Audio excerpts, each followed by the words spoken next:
شفيع الخلق عند الله يا ربي بالمصطفى بلغ مقاصدنا واغفر لنا ما مضى يا واسع الكرم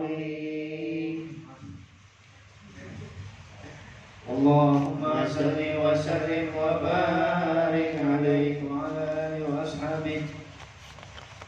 Assalamualaikum warahmatullahi wabarakatuh. Waalaikumsalam warahmatullahi wabarakatuh. Alhamdulillah. Alhamdulillahilladzi an'ama 'alaina bi ni'matil iman wal islam. Asyhadu an la ilaha illallah wa asyhadu anna sayyidina Muhammadar Rasulullah sahibul bayan. Allahumma salli wa sallim ala sayyidina Muhammad wa ala ali sayyidina Muhammad ahli sidqi wal irfan, amma ba'du. Hadirin muhtaramin yang saya muliakan, segenap pengurus Majelis Ta'lim Al-Ikhlas Al-Ihsan, wabil khusus yang saya muliakan Shahibul Bait pada malam hari ini, Bapak Mungkar serta para ART, Pak Yokmin, serta para hadirin dan hadirat yang insyaallah sama-sama dimuliakan Allah Subhanahu wa Ta'ala. Alhamdulillah, bersyukur kepada Allah Subhanahu wa Ta'ala yang mana pada malam hari ini kita semua masih diberi kesempatan oleh Allah Subhanahu wa Ta'ala bisa berkumpul pada muwajahah dalam rangka thalabul ilmi. Mudah-mudahan duduk kita semua di tempat yang mulia ini kita dicatat oleh Allah Subhanahu wa Ta'ala termasuk dalam deret-deret di surga Allah Subhanahu wa Ta'ala.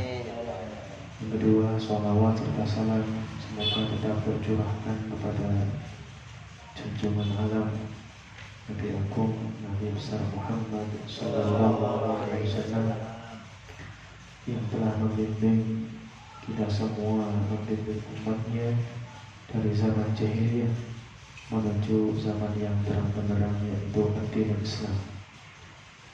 Semoga sholawat serta salam juga tercurahkan kepada keluarga Nabi, para sahabatnya, serta para tabi'in, tabi'in di dalam kiamat, dan termasuk kita semua di dalamnya. Amin ya rabbal alamin. Alhamdulillah, mari sebelumnya kita buka taklim pada malam hari ini dengan pembacaan surah Al-Fatihah. Kita niatkan mudah-mudahan dengan barakah suratul Fatihah ilmu yang kita kaji pada malam hari ini Allah jadikan ilmu yang manfaat, ilmu yang barakah fid dunya wal akhirah.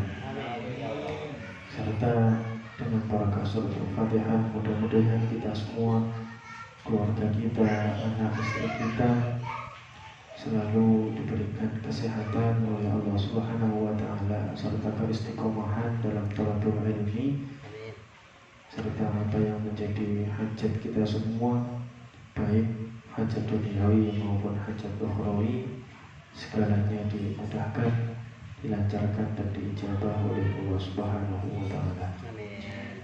Bitilka niyyah wa ala kulli niyyatin shalihah wa ala ma nawa salafun as-salihun wa ala ma nawa Sayyidi Syekh Abdul Qadir Al-Jilani radhiyallahu anhu thumma ila hadratin Nabi Mustafa Muhammadin sallallahu alaihi wasallam wa ala alihi wa ashabihi wa azwajihi wa dhurriyyatihi wa ahli baitihi wa khususan ila musannifi hadzal kitab Syekh Imam Syekh Salim bin Sunan Al-Hadrami ثم إلى حضرتي إلى جميع مشايخي الله شيخنا عبد الله فقيه لامتن وشيخنا ميمون زبير سعد وشيخنا أحمد جاسوس بن الصغيري ثم إلى حضرتي إلى الحبيب حسين بن أبي بكر الدرس بغداد ثم إلى حضرتي إلى الحبيب حسن الحداد ثم إلى حضرتي إلى سلطان الأولياء الشيخ عبد القادر الجيلاني رضي الله عنه شهاب الحسن الشاذلي الشيخ بهاوتي النقشبندي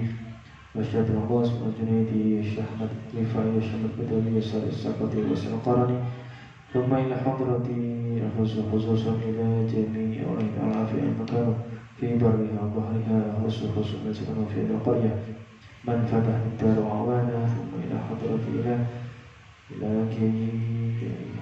أبو طيب المسجد في خازن من سباه إلى حضرة إلى جدي سيد الدهب شيخ النسب والسب ثم إلى حضرة إلى أبي الرشاد أزواجهم وذرياتهم وصلوا المغفرة فرهم وبسنة البزل وصل في هذا الكتاب نخص حسن الأشياء نواوي بن عمر الجاوي البنتاني شيء لله لنا ولهم الفاتحة أعوذ بالله من الشيطان الرجيم بسم الله الرحمن الرحيم الحمد لله رب العالمين الرحمن الرحيم مالك يوم الدين إياك نعبد وإياك نستعين اهدنا الصراط المستقيم صراط الذين أنعمت عليهم غير المغضوب عليهم ولا الضالين آمين. Kita doakan. Bismillahirrahmanirrahim. Raditu billahi rabba wa bil islami dina wa bi Muhammadin nabiyyan wa rasula. Rabbi zidni ilma warzuqni fahma. Rabbi akhrijna min dhulumatil wahmi wa akrimna bi nuril fahmi waftah alaina bi ma'rifatil ilmi وسهل لنا أبواب فضلك برحمتك يا أرحم الراحمين رب ارزقنا فهم النبيين وحفظ المرسلين وإلهام الملائكة المقربين اللهم يا فتاح يا عليم افتح قلوبنا فتوح العارفين آمين يا رب العالمين. بسم الله الرحمن الرحيم. قال المصنف رحمه الله تعالى ونفعنا به وبعلومه في الدارين آمين. Kemarin sampai mana kemarin? Sampai bahasan apa? Mahram ya. Sebulan yang lalu. Sebab mahram. Hah? Sebab mahram. Sebab mahram. Sebab mahram. Tayamum sudah belum? Tayamum belum kayaknya. Bukan. Malam Jumat 2 bulan yang lalu. Yang lalu itu mahram. Yang membatalkan itu ada 4. Oh itu sampai situ.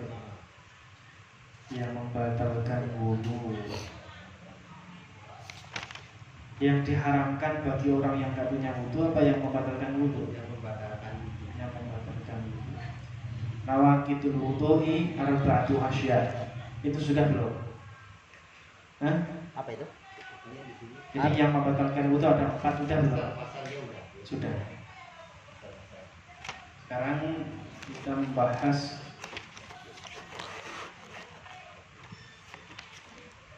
orang yang batal wudunya diharamkan baginya 4 perkara. Sudah? Belum? Halaman berapa di bukunya? Oh, nggak ada yang bawa buku. Yang bawa buku di bawah halaman sini.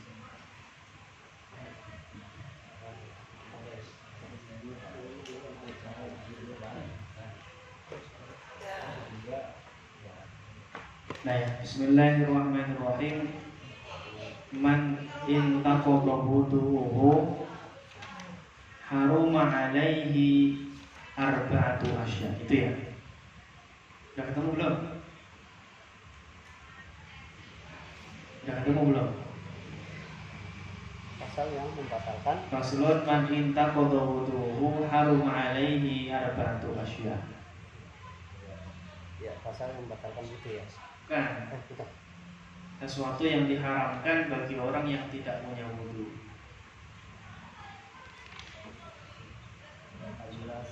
Hah? Sudah ketemu? Mana sini kalau nggak ketemu itu? Yang membatalkan itu ya? Iya, faslun nawaqidu Bukan. wudu'i Man intaqadha wudu'uhu. man Man intaqadha wudu'uhu. Harum alaihi. wudu'u ayo. Larangan bagi orang yang berhadas. Ya. Kita ketemu ya. Halaman 16. 16. Untuk bukunya dibuka halaman 16. Bismillahirrahmanirrahim. Qala al-musannifu rahimahullahu ta'ala wa nafa'ana bihi wa bi 'ulumihi fid dharaini. Amin. Amin. Faslun man intaqadha wudu'uhu harum 'alaihi arba'atu asya. Man seseorang intaqadha yang batal wudu'uhu wudunya man haruma alaihi haruma maka haram alaihi atas man arba'atu asya'a apa 4 perkara. Seseorang yang tidak memiliki wudu, seseorang yang berhadas kecil, maka orang tersebut diharamkan melakukan 4 perkara. Ai faslun fi bayani ma yahrumu bil hadatsil asghar wal mutawassit wal akbar. Ini fasal menjelaskan tentang apa saja yang diharamkan bagi orang-orang yang berhadas kecil, hadas yang sedang maupun hadas yang besar. Apa saja di sini? Ahaduha, salah satunya adalah as-sholatu, sholat. Walau naflan, walaupun sholat sunnah. Ini di syarahnya, keterangannya. Yang penting seseorang yang tidak memiliki wudu, mereka tidak boleh melakukan apa? Sholat. Sholat apa saja? Sholat wajib, sholat sunnah, atau setengah wajib. Apa? Sholat setengah wajib itu sholat jenazah. Karena sholat jenazah itu ya wajib kifayah, tengah-tengah. Kalau ada yang melakukan, maka yang lain gugur kewajibannya. Tapi kalau nggak ada yang melakukan, satu kampung dosa semua. Nah, itu namanya sholat jenazah, fardu kifayah. Kenapa kok orang yang tidak punya wudu dia diharamkan untuk melakukan sholat? Karena berdasarkan hadis Rasulullah SAW, yang mana hadis ini adalah hadis sahihain, hadis yang disepakati kesahihannya oleh Al-Imam Bukhari dan Muslim, yang berbunyi la yaqbalullahu sholata ahadikum idza ahdatsa hatta yatawaddaa. Allah tidak akan menerima sholat kalian ketika kalian memiliki hadas. Sampai kapan Allah tidak menerima sholat itu? Hatta yatawaddaa, sehingga seseorang tersebut melakukan wudu.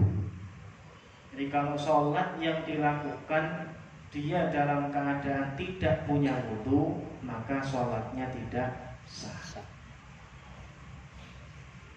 Atau dia wudu tapi syarat-syarat ataupun rukun-rukun wudu tidak terpenuhi, sama, sholatnya juga tidak sah. Kenapa? Karena wudunya saja bermasalah. Kalau wudu tidak sah, pasti sholatnya tidak sah.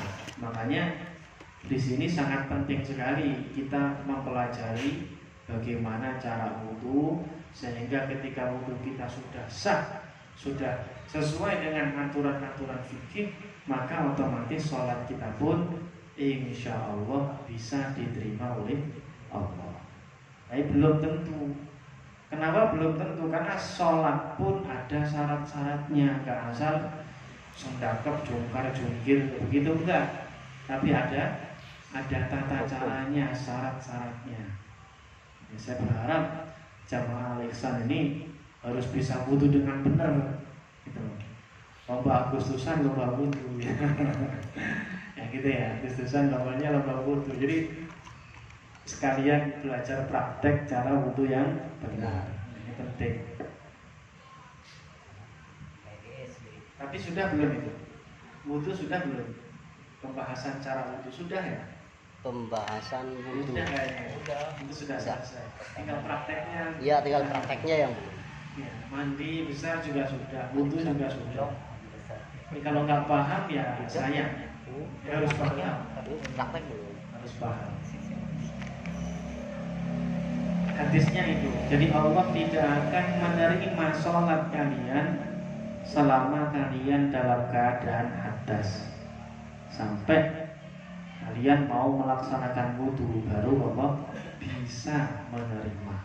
Itu pun sholatnya jika memenuhi syarat dan rukun-rukun sholat. Nanti ada pembahasan syarat dan rukun-rukun sholat.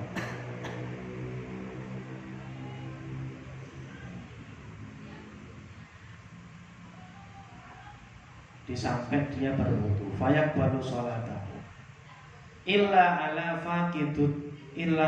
faqidit tahuraini fayusallil fardhu dunan nafli dihormatil waktu, kecuali bagi seseorang yang tidak menemukan dua alat bersuci. Alat bersuci itu apa? Satu adalah air. Yang kedua, kalau tidak ada air, debu. Kalau kita pada sebuah tempat yang di sana tidak ada air, tidak ada debu, kan mungkin entah kita di mana, nggak ada debu, nggak ada air, maka dia tetap wajib sholat. Sholatnya hanya sholat wajib saja. Dan sholat wajib yang dilakukan itu adalah sholat lihurmatil waktu. Apa itu sholat lihurmatil waktu? Sholat karena menghormat waktu sholat. Berarti dia sholatnya belum dianggap, masih harus diulang lagi sholatnya. Terus faedahnya apa sholat lihurmatil waktu ini? Faedahnya adalah agar apa? Agar dia tidak berdosa karena tidak melakukan sholat dengan cara yang benar. Sampai sini paham? Sampai sini paham? Jadi gini, kalau kita dalam keadaan sesuatu yang tidak menemukan air, tidak menemukan debu, maka kita harus tetap sholat nggak? Harus tetap sholat. Sholatnya nggak bisa ditinggalkan. Terus bagaimana sholatnya? Ya sholat seperti biasa. Sholat zuhur ya usolli fardhu atau rakaatin, ya pakai ruku sujud seperti biasa. Tapi dia tidak berwudu, tidak bertayamum karena nggak menemukan air, nggak menemukan debu. Nah, sholatnya itu disebut lihurmatil waktu. Dia sholatnya hanya dia tidak berdosa karena sholat yang harus benar itu dilakukan di dalam waktu sholat. Sholat yang benar kan pakai wudu, kemudian sholat dilakukan di waktu zuhur, kemudian wudu, kemudian sholat asar dilakukan di waktu asar, kan begitu. Karena nggak menemukan air, nggak menemukan debu, maka tetap sholat seperti biasa, nggak pakai air, nggak pakai debu. Untuk apa? Untuk menggugurkan, karena kalau dia mengeluarkan sholat dari waktunya, mengeluarkan sholat zuhur dilakukan di waktu asar, dilakukan di waktu maghrib atau bahkan 2 hari kemudian, maka dia berdosa. Maka dia tetap sholat, tapi sholatnya lihurmatil waktu. Nah, nanti kalau sudah ketemu air, wudu seperti biasa, sholatnya dikompok. Paham ya? Insyaallah.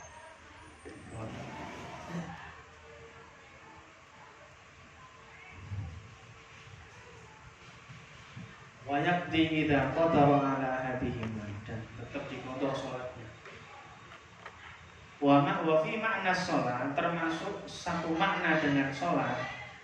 Satu makna dengan sholat maksudnya hal ini wajib dilakukan dalam keadaan suci apa saja, yaitu khutbatul Jum'ah.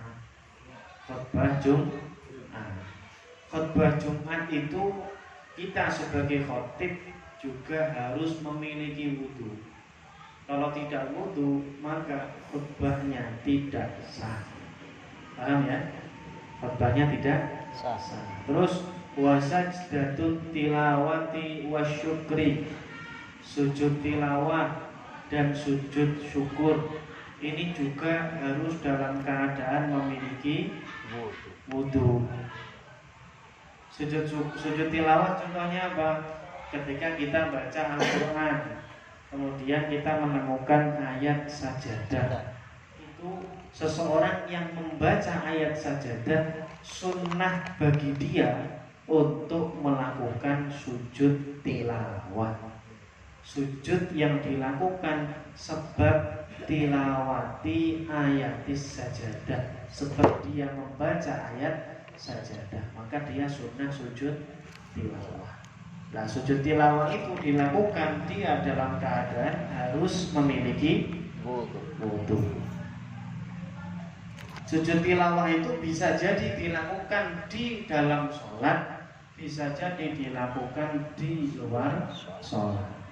Kalau kita jadi imam, kemudian kita baca ayat yang isinya ayat sajadah, baca surat terakhir selesai, ternyata kita sunnah sujud tilawah, imamnya langsung sujud, makmumnya bingung. Nah, gitu. Ini imamnya lupa ruku apa gimana? Padahal makmumnya nggak ngaji. Jadi kalau ada imam ketika selesai baca ayat sajadah langsung sunnahnya langsung sujud. Makmumnya harus ikut, kalau nggak ikut batal. Kalau nggak ikut batal. Ya itu. Sujud, kemudian setelah sujud langsung berdiri lagi. Setelah itu sujud ruku. Setelah ruku i'tidal. Setelah i'tidal sujud seperti biasa dan melanjutkan seterusnya. Paham ya? Tapi hal seperti ini jarang dipraktekkan. Kenapa? Karena makmumnya, jamaahnya nggak mau ngaji. Kalau dipraktekin nanti imam ini aliran apa, gitu. Padahal bukan aliran apa, makmumnya yang nggak tahu ilmu, nggak mau ngaji, sehingga bingung. Dianggapnya ini nambah-nambah caranya sholat, gitu. Padahal Rasulullah pun pernah sujud tilawah seperti ini di tengah-tengah sholat, karena sunnah. Tapi karena makmumnya belum pada tahu, maka lebih baik jangan dilakukan dulu, kecuali setelah dia menyampaikan ilmu ini pada jamaahnya, sehingga jamaahnya ketika imamnya sujud tilawah nggak kaget, langsung ikut sujud. Nah.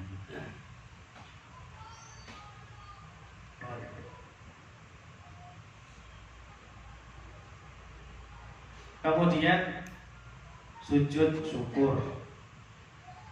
Sujud syukur itu juga sama. Sujud syukur itu kalau sujud tilawah kan dilakukan sebab dia membaca ayat sajadah. Tapi kalau sujud syukur dilakukan apa? Sebab liwujubi ni'matin au intifai balain. Sebab datangnya nikmat atau sebab tertolaknya sebuah musibah. Sebab kita mendapatkan nikmat yang besar, atau sebab, atau nggak harus nikmat besar, sebab kita mendapatkan nikmat atau sebab kita terselamatkan dari musibah. Contohnya apa? Contohnya main bola. Ketika main bola kemudian dia menggolkan satu skor ke gawang lawan, kemudian dia sujud. Tapi itu bukan sujud, itu delosor namanya. Nah, kenapa dinamakan delosor? Karena kalau sujud itu harus memenuhi syaratnya. Satu, harus punya wudu. Dua, harus nutup aurat, ya kan? Tiga, harus menghadap kiblat. Kalau orang habis menggolkan satu skor ke gawang lawan, itu bukan sujud syukur namanya, gitu longsor saja gitu.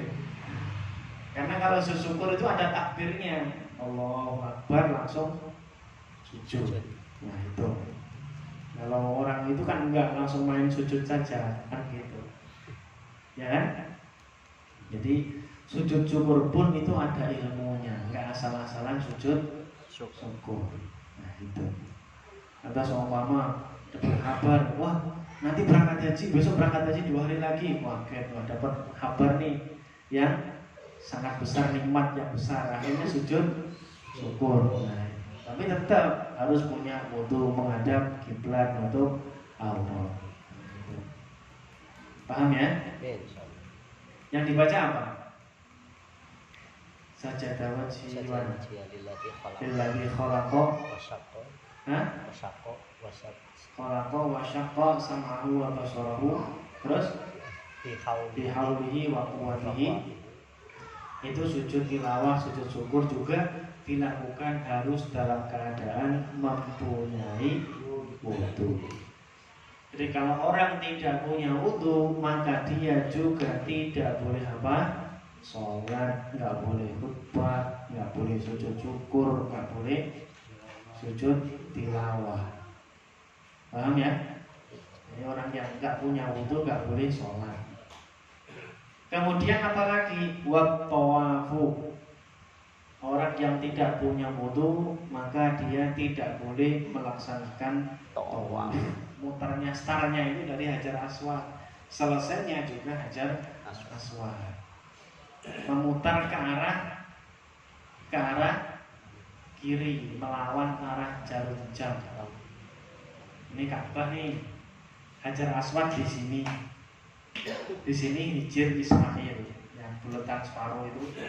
Hijr Ismail, di sini Makom Ibrahim, di sini pintu Ka'bah, di sini Hajar Aswad.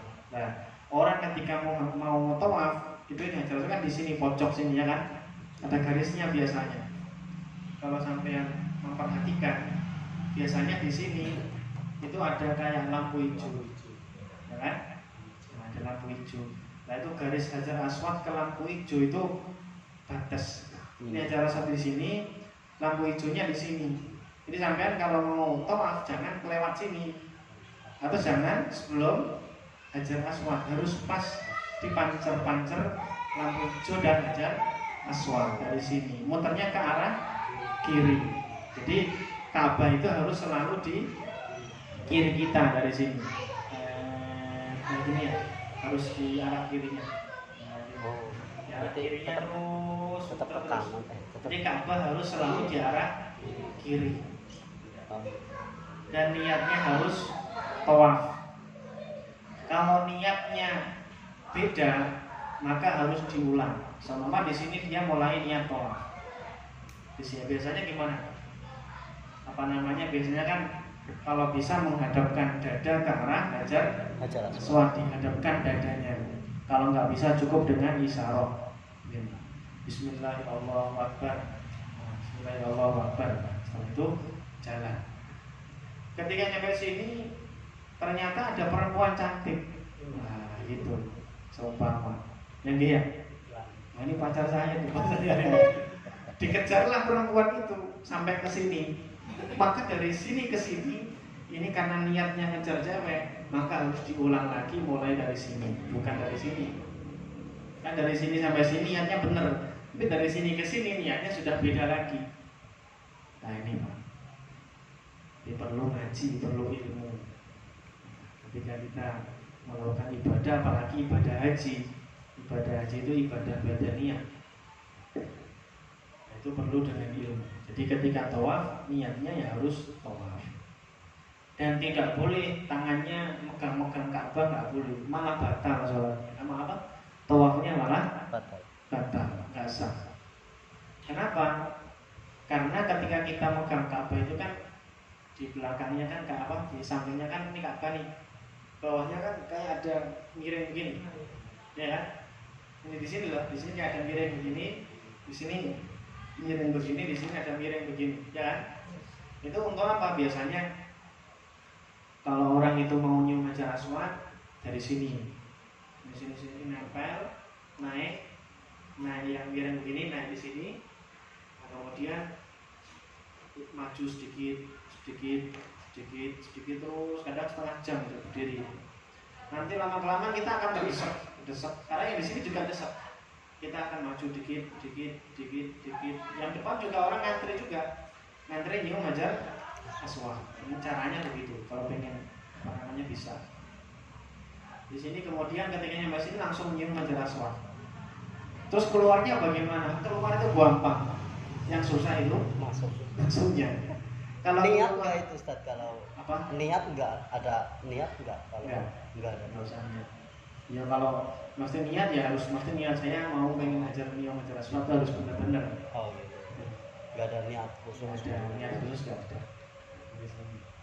Karena orang yang nyium Hajar Aswad itu katanya ibaratnya itu ya dia langsung baiat dengan Allah. Maka dosa-dosanya diampuni semuanya sama Allah. Dosanya disedot sama Hajar Aswad. Dulu itu Hajar Aswad warnanya putih, batu dari surga. Jadi karena banyak nyedotin dosanya manusia seluruh dunia, jadi aswad gitu. Jadi hitam. Misalnya dulu warnanya putih, karena nyedotin dosanya manusia akhirnya jadi hitam. Hajar Aswad. Di sini namanya Rukun Yamani. Rukun Yamani di sini ada malaikat, maka mustajab juga.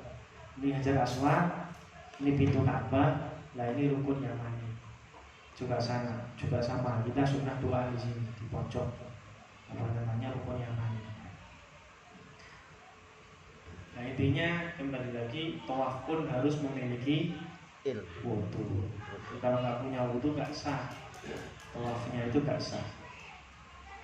Baik tawaf wajib, haji, tawaf umroh, ataupun tawaf sunnah. Tawaf sunnah juga tetap harus memiliki wudu. Kalau dia tidak punya wudu, maka apa? Tawafnya tidak sah. Dan ketika tawaf, apalagi tawaf buat umroh, buat haji itu tangannya jangan masuk, apalagi ketika di sini ini ada Hijr Ismail. Nama ya, yang pulutan separuh itu. Tangannya jangan megang-megang di atas itu. Jadi nggak sah tawafnya. Kenapa?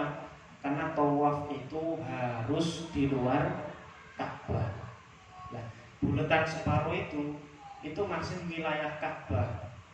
Kalau sampai bisa masuk ke Hijr Ismail, berarti sama saja jenengan bisa masuk ke dalam Ka'bah. Karena dulu Ka'bah itu nggak kotak. Dulu Ka'bah itu ya ini juga dibangun juga bulatan itu. Cuma karena waktu itu direnovasi nggak sampai selesai, kemudian Imam Syafi'i juga pernah mengatakan, kalau nggak salah Imam Syafi'i, andaikan saya tidak khawatir dianggap merubah bentuk Ka'bah, maka saya akan membangun itu bulatan itu Hijr Ismail itu. Karena Hijr Ismail itu ibaratnya masih di dalam Ka'bah itu masih dalam Ka'bah. Jadi kalau kita bisa masuk, berarti kita sama saja masuk ke dalam Ka'bah. Walaupun nggak lewat pintu Ka'bah itu nggak, tetap bulatan separuh itu sudah masuk dalam Ka'bah. Kalau masuk dalam Ka'bah, kita sholatnya tidak menghadap kemana saja bisa. Menghadap kemana saja bisa. Kalau kita sholat di dalam Ka'bah, maka mau menghadap timur, barat, utara, selatan, paham ya? Apalagi pas di bawah talang emas itu, namanya apa? Mizab, namanya mizab. Talang emas bawah pas pancuran itu makom mustajabah. Makom tempat yang sangat mustajab ketika digunakan untuk berdoa. Kembali lagi, jadi orang yang tidak punya wudu tidak boleh melakukan apa? Sholat, tidak boleh melakukan tawaf. Terus wa masul mushafi, juga tidak boleh menyentuh Al-Qur'an. Menyentuh saja nggak boleh, apalagi membawanya, kan begitu. Wa masul mushafi, menyentuh Al-Qur'an, wa hamluhu, dan membawa Al-Qur'an. Nggak boleh, nyentuh saja nggak boleh, apalagi membawa. Yang dinamakan mushaf itu apa? Apakah Al-Qur'an yang kita ketahui itu? Ya enggak juga. Pokoknya kullu ma kutiba alaihi Qur'anun lidirasatin walau amudan aw lawhan aw jildan aw qirtasan wa huwa Al-Qur'an. Jadi apapun, mau kertas, mau kayu, mau papan tulis, mau kulit, kalau di situ ada tulisan Al-Qur'an dan nulisnya itu tujuannya adalah untuk belajar, nulis Al-Qur'an, nulisnya tujuannya untuk belajar, maka kita menyentuhnya berdosa kalau kita tidak mempunyai wudu. Paham ya? Kalau ini ada papan tulis, saya nulis Yasin, satu kalimat saja, Yasin. Niat saya menulis untuk belajar mengajar tentang Al-Qur'an, maka jenengan nggak boleh nyentuh Yasin yang saya tulis. Yasinnya, papannya saja kita sentuh berdosa. Paham ya? Itu kalau tujuannya untuk belajar. Beda kalau tujuannya untuk hiasan. Kan ada tuh Al-Qur'an yang ditulis untuk hiasan. Contohnya kayak kaligrafi yang dijual di mana, emperan-emperan itu kan yang ditulis Al-Qur'an, tapi tujuan menulisnya itu bukan untuk dibaca, untuk belajar ngaji, enggak. Tujuannya emang untuk hiasan rumah, hiasan ruang, ya kan? Nah, kalau seperti itu kita menyentuhnya tidak masalah, karena niat pembuatannya itu hanya untuk hiasan. Paham ya? Menyentuhnya ataupun membawanya dosa jika itu adalah Al-Qur'an. Wa kharaja bidzalika at-tamimah. Berbeda kalau yang ditulis itu adalah jimat. At-tamimah itu jimat. Wa hiya ma yuktabu fiha syai'un minal Qur'an litabarruk.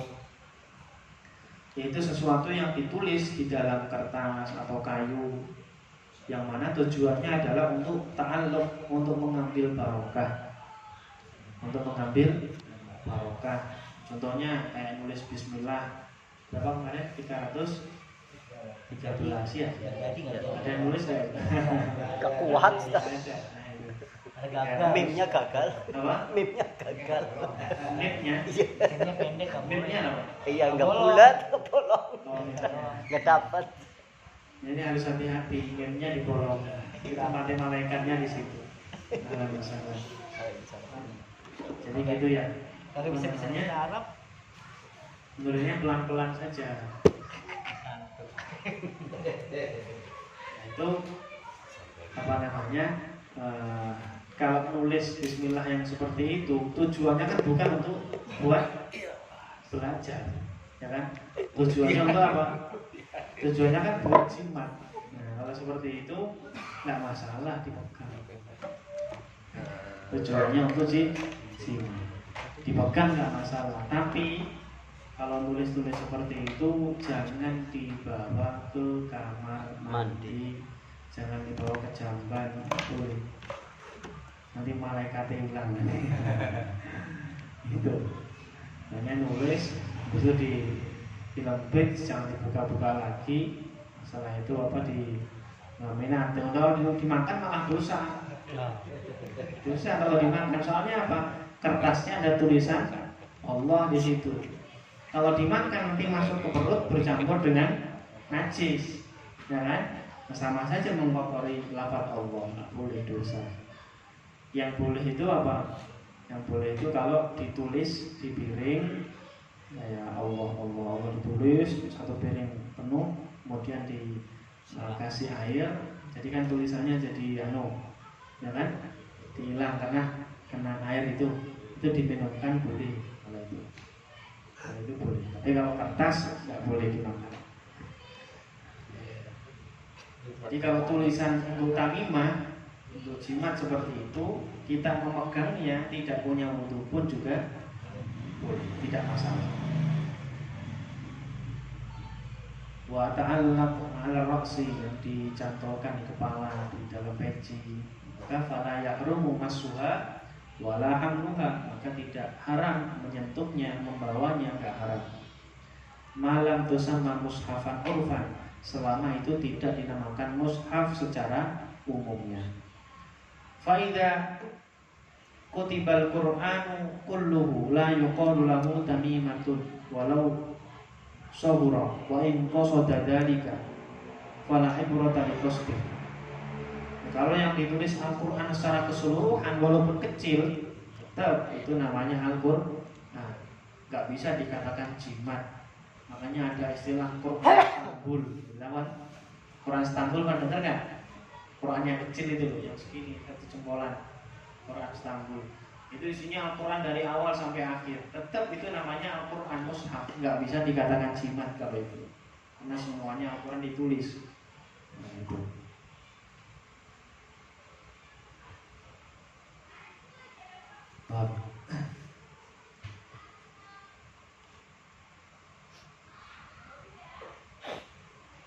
Maka di sini diharamkan dalam kitab At-Tibyan, Imam Nawawi menjelaskan tidak hanya menyentuh mushaf atau yang tertulis saja, samping-sampingnya saja kita nggak boleh, sampulnya nggak boleh.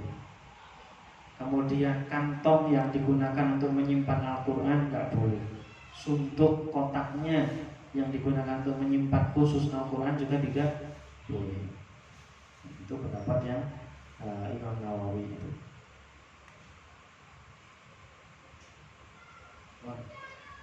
Itu 4 perkara yang diharamkan bagi seseorang yang tidak memiliki wudu. Kemudian selanjutnya, wa yahrumu 'alal junubi sittatu asya, dan diharamkan bagi seseorang yang junub, seseorang yang sedang menanggung hadas besar, jenabat, entah itu dari mimpi basah atau mimpi basah, atau dia selesai berhubungan suami istri dengan pasangannya, maka dia dihukumi junub. Nah, kalau orang junub itu sesuatu yang diharamkan bagi dia itu ada 6 perkara. Yang 4 sama bagi orang-orang yang diharamkan, bagi orang yang tidak memiliki wudu sama 4 tadi. Apa saja? Pertama, sholat, kemudian tawaf, kemudian menyentuh Al-Qur'an, membawa Al-Qur'an, ini sama. Kemudian ditambah 2 lagi apa? Wal lubsu fil masjid, nggak boleh menetap di dalam masjid, nggak boleh di masjid ngobrol di dalam masjid, dosa ya, karena dia sedang dalam keadaan punya hadas besar. Wa qiraatul Qur'an, begitu juga tidak boleh baginya apa? Membaca Al-Qur'an.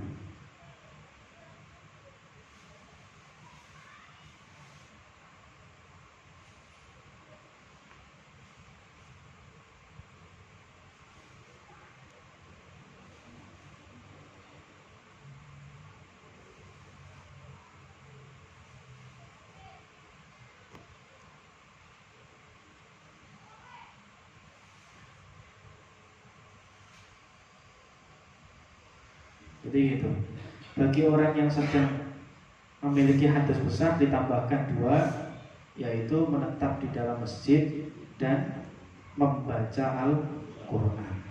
Tidak boleh. Orang yang sedang jenabah tidak boleh membaca Al-Quran, tidak boleh menetap di dalam masjid. Dan 4 perkara tadi, sholat, tawaf, membawa Al-Quran ataupun menyentuh Al-Quran. Kemudian, maka di sini ada penjelasan. Qala Nawawi fi Tibyah, dalam kitab At-Tibyah, La yumna'ul kafiru an sima'il Qur'an. Bagi orang-orang kafir tidak dicegah, tidak dilarang untuk mendengarkan Al-Qur'an. Kalau ada orang kafir mendengarkan Al-Qur'an, hukumnya boleh-boleh saja.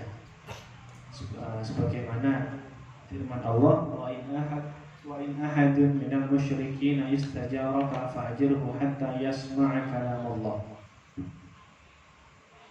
Tidak apa-apa kita memperdengarkan Al-Quran kepada mereka. Langsung ruqyah. Ruqyah bagi orang yang non muslim bagaimana? Boleh nggak? Boleh. Ini dalilnya ini. Boleh memperdengarkan Al-Quran kepada orang non muslim. Bahkan banyak ada ceritanya. Kalau nggak salah Muslim Bali. Kok Muslim Bali? Praktisi yang di Bali. Ada orang kafir, non muslim lah ya. Dia orang kaya, bahkan dia punya proyek bangun patung yang gede. Kemudian dia mengalami gangguan-gangguan yang gak jelas. Ketika diruqyah sama teman-teman praktisi, akhirnya dia malah sekeluarganya kesurupan semua. Berarti ada yang gak beres dalam dirinya. Padahal dia sudah berobat kemana-mana, ternyata gak menemukan kesembuhan. Setelah menemukan praktisi ruqyah, kemudian dibacakan Al-Quran, akhirnya sembuh. Malah alhamdulillah keluarganya semuanya masuk Islam, kecuali bapaknya nunggu proyeknya selesai dulu. Karena kalau tidak selesai dia masuk Islam, harus mengganti miliaran gitu. Karena dia pasti tidak melanjutkan pembuatan patung. Itu boleh memperdengarkan Al-Quran kepada orang non muslim, boleh. Tapi wahal yajuzu ta'limuhu Al-Quran. Apakah boleh mengajarkan Al-Quran? Kalau memperdengarkan boleh, kalau mengajarkan boleh enggak? Nah, qala ashabuna in kana la yurja islamuhu lam yajuz ta'limuhu. Jika tidak diharapkan keislamannya, jadi dia tidak bisa diharapkan keislamannya, maka tidak boleh mengajarkan Al-Quran kepada mereka. Tapi kalau bisa diharapkan keislamannya, maka boleh mengajarkan Al-Quran kepada mereka walaupun dia non muslim. Nah, itu qiraatul Quran, al-lubsu fil masjid.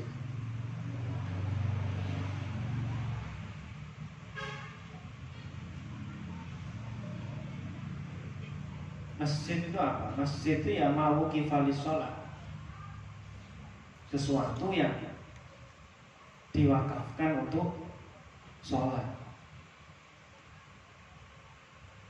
Sesuatu yang diwakafkan untuk sholat itu namanya masjid. Berarti kalau di kita juga memasukkan hukum musola, ya kan? Musola digunakan untuk apa? Diwakafkan untuk apa? Sholat kan? Berarti hukum musola dan masjid hukumnya sama. Orang yang sedang hadas besar, orang yang sedang junub pun tidak boleh menetap di dalam masjid, walaupun sebentar, walaupun dengan kadar tumanina. Kadar tumanina itu berapa? Kadar tumanina kan biqadri qauli subhanallah. Subhanallah itu kan sangat pendek sekali. Itu lo nggak boleh dengan ukuran subhanallah saja masuk ke dalam masjid atau musola, nggak boleh, apalagi lebih daripada itu. Nah, itu. Kecuali kalau dia dalam masjid dalam keadaan jinaban, ternyata pintunya dikunci semua, nggak bisa kemana-mana, nah, baru nggak apa-apa, nunggu sampai pintunya dibuka dulu. Wa amma taraddud fa innahu haramun kal muqsi. Kalau lewat terus, lewat sini, lewat situ, nggak boleh, sama saja. Nggak boleh, hukumnya sebagaimana menetap. Kalaupun lewat meter-meter, jadi mau lewat itu nggak boleh. Karena berdasarkan firman Allah, kalau Allah Taala la taqrabus sholata wa antum sukara hatta ta'lamu ma taqulun hatta ta'lamu ma taquluna wa la junuban illa abiri sabil hatta taghtasilu ay la taqrabu mawdi'as sholat ala kauni kuntum sukara wala fi hali kaunikum junuban. Nah, ketika kita junub nggak boleh dekat-dekat masjid, nggak boleh. Makanya lewat terus-terusan nggak boleh juga. Illa abiri, kecuali hanya lewat sekedar sekali nggak apa-apa. Tapi kalau lewat terus-terusan nggak bisa, nggak boleh.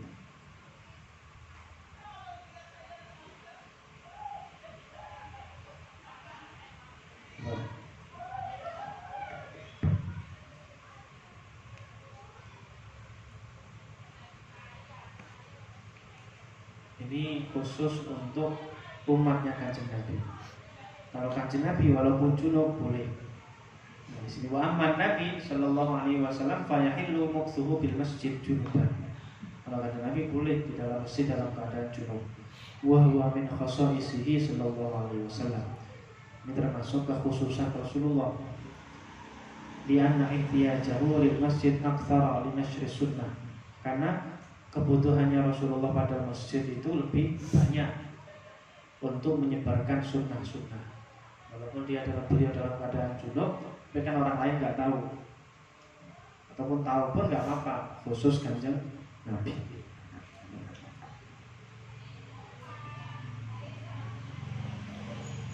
Wa ammal kafir, kalau orang kafir gimana?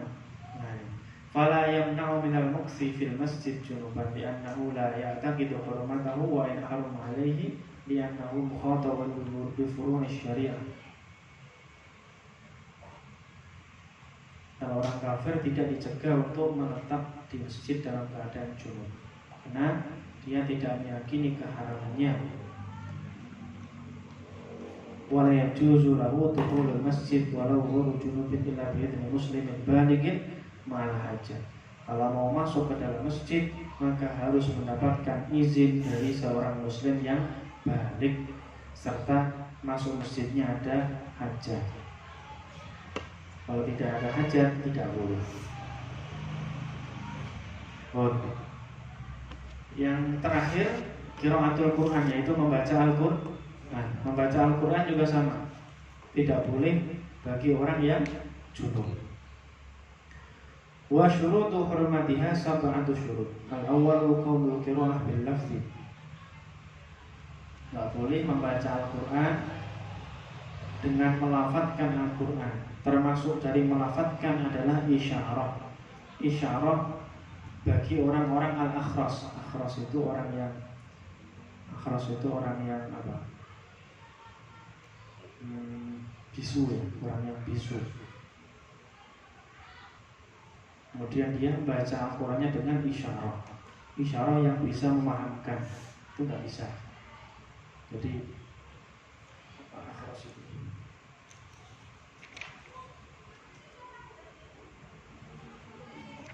akhras itu ya bisu kalau nggak salah.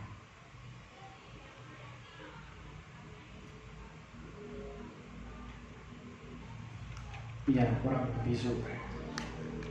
Orang yang bisu apakah bisa mendapatkan pahala membaca Al-Quran? Bisa. Dengan isyarah dia yang memahamkan. Bismillahirrahmanirrahim. Selama dia isyarah Bismillahirrahmanirrahim. Jadi gini, isyarahnya mulut dia. Namanya gitu isyarahnya. Tapi dia maksudnya membaca Bismillahirrahmanirrahim, itu berpahala. Karena dia kan nggak punya kemampuan untuk membaca Bismillah. Nah, bagi orang yang akhras, ketika bagi orang yang bisu, ketika dia dalam keadaan junub, tidak boleh isyarah bacaan Al-Quran. Tidak boleh, sama.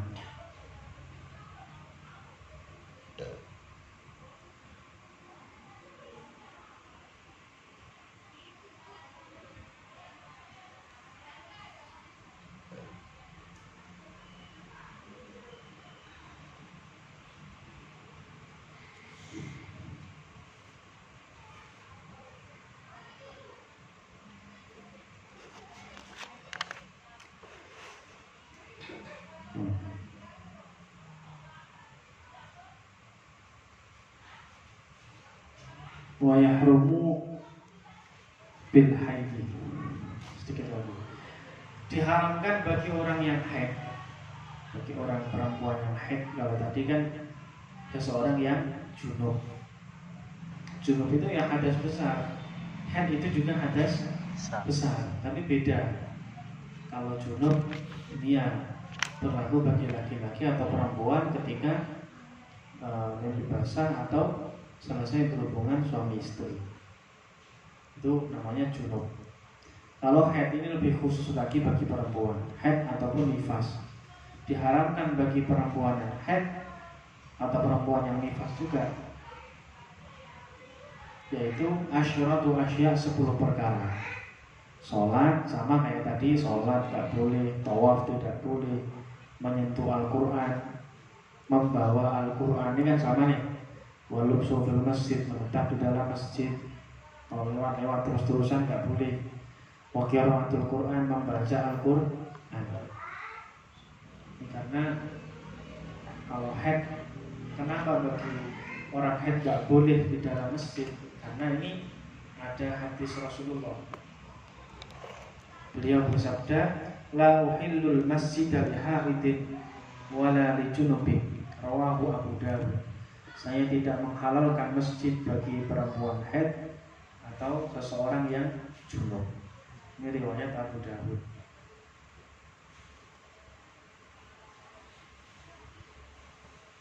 Kemudian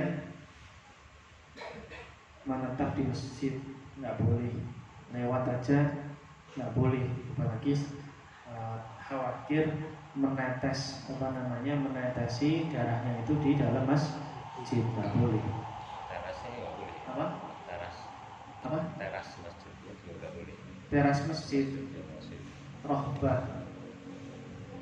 Teras masjid itu juga dihukumi masjid. Ketika pertama kali dia mewakafkannya itu sudah masuk masjid, maka tetap tidak boleh terasnya, kecuali masjidnya tadi ada perubahan, kemudian ditambahlah teras baru, yang mana teras baru itu tidak termasuk dari wakaf untuk masjid tadi karena penambahan saja, maka tidak masalah. Teras pun sama, itu namanya rohbah. Teras masjid pun juga sama. Makanya kalau ada majelis taklim ibu-ibu itu lebih amannya nggak di masjid, lebih amannya ya di rumah gitu.